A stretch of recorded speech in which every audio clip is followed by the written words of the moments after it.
자, 할렐루야, 반갑습니다. 프린트 나눠드린 거 하나씩 갖고 계시죠? 이게 뭐냐면요, 오늘부터는 그리스도를 본받아라는 그 책의 내용을 가지고 요약해서 또 이렇게 말씀을 전하려고 제가 준비를 한 겁니다. 먼저 시작하기 전에 토마스 아킨피스에 대해서 간략하게 말씀을 한번 드리면 좋을 것 같아요.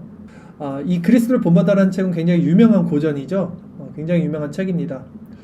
개인적으로도 제가 너무 좋아하는 책이라 이렇게 금요 기도 집회를 통해서 또 이게 기도랑 잘 연결이 되는 부분이 있어서 선택을 했고요.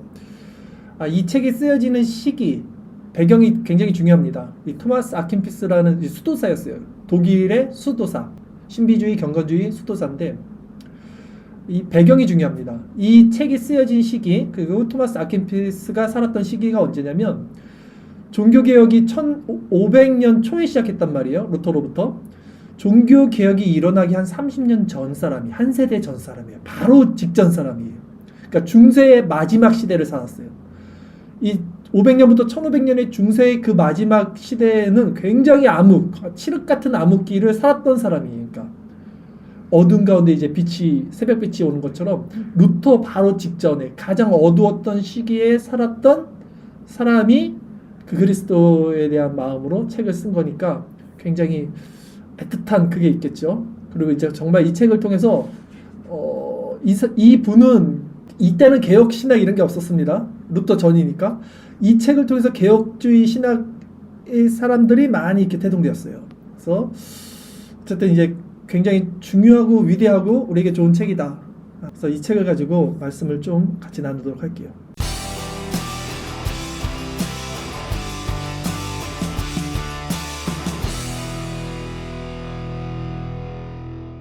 1-1 챕터 1-1입니다. 오늘 그리스도인으로 산다는 것, 이게 제목입니다. 오늘 설교 제목, 그리스도인으로 산다는 것이 무엇이냐. 그리스도를 본받는다는 것은 그의 생을 묵상하며 그 발자취를 따르는 것입니다. 이 장은 지금 우리가 우리 자신의 길을 가는지 아니면 예수님의 길을 가는지 돌아보게 합니다. 자, 그리스도를 본받는다는 게 뭡니까?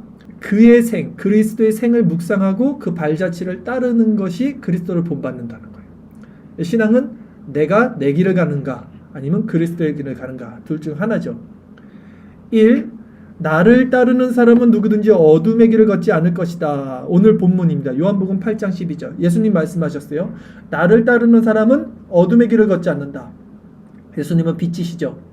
빛과 어둠 가운데 예수님은 빛의 길을 제시하십니다. 주님은 이 말씀에서 진정으로 가르침 받기를 원하고 분별 없는 마음에서 해방되기를 원한다면 그리스도의 생애와 그분이 걸어온 길을 본받아 행하라고 권고하십니다. 라고 말해요. 그리스도를 따르는 삶이 무엇입니까?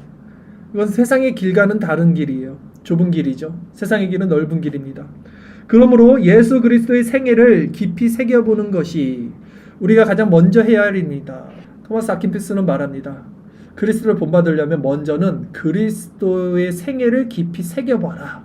그러니까 즉 묵상하라는 거예요. 그리스도의 하신 일, 그분의 비하와 그분의 승기겠죠. 그분의 낮아지심과 그분의 높아지심, 그분의 성육심, 율법에 순종하심, 십자가 지심, 무덤에 내려가심, 부활하심, 승천하신 하나님 우편에 앉아 계심, 재림하심, 이런 모든 그분의 사역, 그분의 생애를 묵상하는 것이 가장 먼저 해야 할 일이다 라는 것이죠.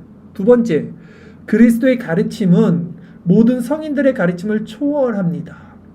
세상에 너무 좋은 말씀이 많아요. 격언의 말씀도 많습니다. 그러나 그리스도의 말씀은 모든 성인들의 가르침을 초월합니다. 그리스도의 영을 가진 사람은 그분의 가르침에 숨겨진 만나를 발견할 수 있습니다. 만나. 하늘에서 온 떡을 먹는 자는 영원히 살리라. 나는 하늘에서 온 떡이다. 예수님 말씀하셨어요. 나를 먹는 자는 영원히 살 것이다. 그리고 나로 말미암지 않고는 아버지께로 갈 자가 아무도 없다. 이 만나를 발견해야 된다는 거죠. 그리스도의 영을 가진 사람들은 그분의 가르침에서 숨겨진 만나를 발견한다. 하지만 안타깝게도 많은 사람들이 복음을 아무리 많이 들어도 복음에 대한 갈망을 의식하지 못합니다. 갈망이 없어요. 사람들이 신앙생활 하는데 복음에 대한 갈망이 없어요. 디모데후서 3장 7절 말씀 보면 항상 배우나 끝내 진리의 지식에 이룰 수 없는 이라는 말씀이 있습니다. 항상 배우는데 진리에 다다르지 못해요. 사람들이. 왜? 그리스도에 대한 갈망이 없어요. 왜 그들은 갈망이 없을까요? 왜 갈망이 없습니까? 이 가장 아이러니한 부분인 거예요. 우리가 그리스도의 사람이고 그리스도의 길을 가는 사람이면 하루 종일 그리스도와 함께 동행하고 그리스도를 생각하고 그리스도와 이렇게 연결되어 있어야 되는데, 무엇을 하든지 무슨 생각을 하든지 그분과 이렇게 연결되어 있어야 되는데, 사람들은 갈망하지 않아요, 그리스도를. 왜 그러냐 했을 때 토마스 아케피오스는 이렇게 말합니다. 이는 사람들 안에 그리스도의 영이 없기 때문이라는 거예요. 그리스도의 영이 있는 사람들은 그리스도와 연결됩니다. 무조건 연결돼요. 그리스도의 영이 없으니까 그 사람은 그리스도를 생각하지 않아요. 갈망하지 않아요. 저는요, 여러분, 한 15년 정도 설교를 했더라고요. 15년 정도 설교를 했고, 제가 이제 설교를 하고 목사님들 많이 만나다 보니까 목사님들 중에 이런 애로사항, 이런 고민을 말하는 분들이 꽤 있었습니다. 뭐냐면, 이 설교하고 이제 목회를 하고 한 5년 정도는 괜찮대요. 5년이 지나면 이제 컨텐츠가 떨어지는 거예요. 총알이 떨어지는 거예요. 할 말이 없는 거예요, 이제 더 이상. 가지고 있는 게 없는 거예요. 그럼 이제 힘들대요. 너무 힘들대요. 성도들은 이미 다 들었고, 그래서 어떤 목사님은 막 울어요. 교수님 찾아가서도 울고. 컨텐츠가 없습니다. 신학교 다닐 때 공부를 더 하지 그랬냐. 또 배우기도 하고. 제가 아는 목사님은 또 3년마다 이 로테이션을 돌려요, 말씀을. 비유 앞에 서러운 결론만 바꿔갖고 조금씩 비유만 바꿔갖고 했던 말을 또 하는 거죠. 저는 15년 전 했어요. 근데 전 질리지 않아요. 저는 질리지 않아요. 여러분 어떨지 몰라도 저는 똑같은 말을 하는 거예요. 근데 전 질리지 않아요. 근데 제가 어쩔 때는 제 설교를 들으면 질릴 때가 있어요. 아우, 이렇게 너무 이거 뭐야, 진부하다. 아이, 했던 얘기 또 하네. 저도 그럴 때가 있어요. 근데 어느 때 그러냐면 제가 신령하지 않을 때, 제 영적인 상태가 좋지 않을 때는, 야, 이거 뻔한 얘기, 다 하는 얘기를 이렇게 하나? 제가 제 설교를 듣고도 그래요. 제가 은혜가 안 돼요. 근데 제가 영적으로 깨어 있을 때는요, 같은 설교를 들어도요, 굉장히 은혜가 있고요, 힘이 저에게 주어집니다. 한 가지 분명한 거 있습니다. 저는 컨텐츠가 떨어지지 않았어요, 한 번도. 왜? 저한테 그리스도가 있어요. 분명히 그리스도가 있기 때문에 저는 평생을 전해도 이 그리스도라는 것이 제 마음속에 있기 때문에, 그리스도가 있기 때문에 떨어지지 않아요. 밥이 지겨운 건 아니잖아요. 우리가 밥을 맨날 먹는다고, 밥 맨날 먹는다고 지겹다, 이제 다른 거 먹자, 이러진 않잖아요. 마찬가지죠. 우리는 그리스도, 평생 듣던 말씀 또 들려줘. 말씀을 들어야 되는 거예요. 그리스도의 말씀, 살아있는 말씀. 그리스도의 말씀을 온전히, 그리고 의욕적으로 알고자 하는 사람은 자신의 전생애가 그리스도의 생과 닮게 되도록 모든 노력을 기울여야 합니다. 말하잖아요. 그리스도와 동행을 해야 하는 거예요. 우리는 성령이 있는 사람들, 내주하는 사람들은 성령이 나를 다스려야 되고, 인격적 교제. 성도는 이런 상태에 늘 살아가는 것이 성도죠. 3.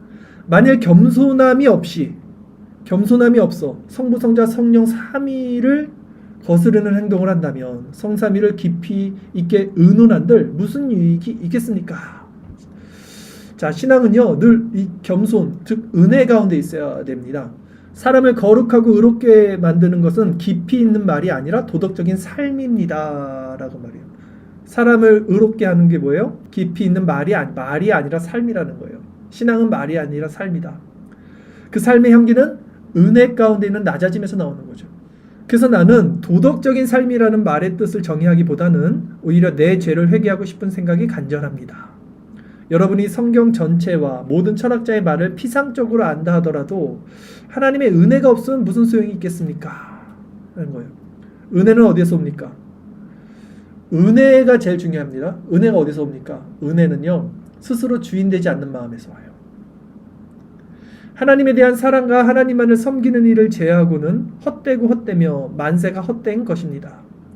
세상적인 일을 경멸하고 하나님 나라를 향해 나아가는 것이 최고의 지혜입니다.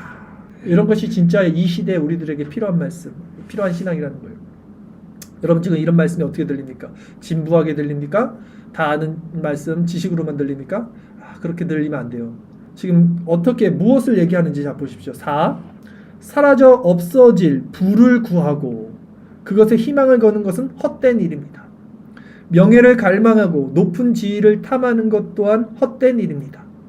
육체의 욕망을 따르고 또한 후에 엄한 벌을 받을 것이 분명한 일을 갈망하는 것도 헛된 일입니다. 오래 살기를 희망하며 선한 삶을 생각하지 않는 것도 헛된 일입니다. 이 땅의 삶에만 매달리고 장차 올 일들을 예상하지 않는 것도 헛된 일입니다. 빠른 속도로 사라져 없어지는 것을 사랑하는 것도 헛된 일이며 끝없는 기쁨이 있는 곳으로 서둘러 가지 않는 것도 헛된 일입니다. 끝없는 기쁨이 있는 곳은 무엇입니까? 빨리 죽어서 천국 가자가 아니라 그리스도 안에 있는 상태예요. 그리스도 안에 있는 상태. 끝없는 기쁨이 있는 곳. 그것을 우리는 계속해서 서둘러 가야죠. 자, 5. 눈은 보아도 족함이 없고 귀는 들어도 가득 차지 아니하도다. 지혜의 말을 마음에 새기십시오. 눈에 보이는 것을 사랑하는 데서 마음을 돌이켜 눈에 보이지 않는 것을 사랑하십시오. 육체적인 본성을 따라 세상을 사는 사람은 양심을 더럽히고 또한 하나님의 은혜를 저버리기 때문입니다. 자기를 사랑하는 자는 은혜 가운데 절대 이끌릴 수 없습니다, 여러분. 서두에도 말씀드렸듯이 이 어두운 시대의 신앙이 무엇이냐, 우리가 신앙생활 하는 것이 무엇이냐를 굉장히 날카롭게 딱 집어주는 말씀이 이 그리스도를 본받아야 대한 책의 내용이 주옥같이 있습니다. 오늘 이 말씀을 가지고 자신을 점검하고 기도하면서 나가실 때요, 여러분, 신앙은 뭡니까? 내 길을 가는 것이냐 그리스도의 길을 가는 것이냐, 둘 중 하나라 그랬어요. 그리고 그리스도를 본받는다는 것이 무엇이라 그랬습니까? 그의 생을 묵상하면서 그 발자취를 따르는 것이다 그랬습니다. 여러분, 하루 동안 어떻게 사셨습니까? 누구와 동행했습니까? 무슨 생각을 하면서 사셨습니까? 어떤 길을 걸었습니까? 넓은 길, 세상의 길, 좁은 길, 그리스도의 길, 성령의 소유과 육체의 소유. 여러분, 어떤 삶을 사셨습니까? 지금 여러분 마음에 누가 주인입니까? 이런 모든 질문들은 항상 우리 곁에 있어야 되고요. 우리는 그리스도께 나가, 이 모든 질문을 통해서 그리스도께 나가야 되는 겁니다.